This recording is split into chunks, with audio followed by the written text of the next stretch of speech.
ভাইয়া এই মাথাগুলোকে আজকে ফেলে দিব। আরে আরে এত দামি ছাগলের মাথাগুলোকে তুমি ফেলে দিচ্ছ কেন এভাবে? এগুলোর তো অনেক দাম, বাসায় রোজ রোজ একই জিনিস রান্না করে, তাই আজকে এগুলোকে ফেলে দিচ্ছি। তাই বলে এত দামি ছাগলের মাথাগুলোকে তুমি ফেলে দিবে এভাবে? তোমাদের ইচ্ছা হলে তোমরা এগুলোকে নিয়ে যাও। চলো বাবা, এগুলোকে দিয়ে আমরা আজকে একটা রেসিপি বানাবো, এগুলোকে বাসায় নিয়ে যাই। ঠিক আছে, তাড়াতাড়ি তুলে নে এগুলোকে। চলো বাবা, তাড়াতাড়ি এগুলোকে নিয়ে বাসায় যাই। প্রথমে মাথাগুলোকে পরিষ্কার পানি দিয়ে ভালোভাবে ধুয়ে নিতে হবে। এইবার মাথাগুলোকে গরম পানিতে ভালোভাবে সিদ্ধ করে নিব। এইবার কড়াইয়ের মধ্যে আদা রসুন পেঁয়াজ বাটা আর একটু সয়া সস আর একটু সিক্রেট মশলা দিয়ে ভালোভাবে মিক্স করে নিতে হবে।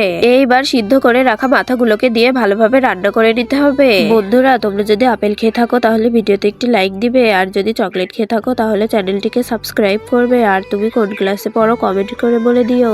রান্না শেষে এবার এগুলোকে ছাঁকনির সাহায্যে ভালোভাবে তুলে নিব। এইবার খেয়ে দেখার পালা, কেমন হয়েছে। মাথাটা এবার খেয়ে দেখি কেমন হয়েছে।